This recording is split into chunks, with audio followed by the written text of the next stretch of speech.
અંકલેશ્વર ડિવિઝનના વિવિધ પોલીસ મથકોમાં ઝડપાયેલ વિદેશી દારૂના જથ્થાનો નાશ કરવામાં આવ્યો. અંકલેશ્વર ડિવિઝનના 6 પોલીસ મથકોમાં ઝડપાયેલ કુલ ₹1.18 કરોડના વિદેશી દારૂની 99,000 જેટલી બોટલો પર બુલડોઝર ફેરવાયું. ભરૂચ જિલ્લાના અંકલેશ્વર ડિવિઝનના ક્ષેત્રમાં આવતા કુલ 6 પોલીસ મથકોમાં ઝડપાયેલ વિદેશી દારૂના જથ્થાનો નાશ કરવામાં આવ્યો હતો. ઉલ્લેખનીય છે કે પોલીસ દ્વારા વિવિધ પોલીસ મથકોમાં ઝડપાતા વિવિધ દારૂ જથ્થાને કોઈ એક સમય અને સ્થળ નક્કી કરી દારૂની બોટલ જમીન પર પાથરી તેના પર બુલડોઝર ફેરવી તેનો નાશ કરવામાં આવતો હોય છે. અંકલેશ્વર વિભાગના વિસ્તારમાં આવતા પોલીસ મથકો પૈકી 6 પોલીસ મથકોમાં ઝડપાયેલ દારૂના જથ્થાનો નાશ કરવામાં આવ્યો.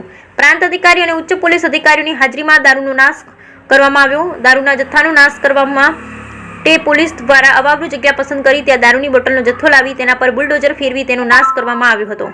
આજરોજ અંકલેશ્વર ડિવિઝનના 6 પોલીસ મથકોમાં ઝડપાયેલ વિદેશી દારૂની ₹1.18 કરોડની કિંમતની 1 લાખ જેટલી બોટલનો નાશ કરવામાં આવ્યો. Bureau report Viral Gohil, Bharuch.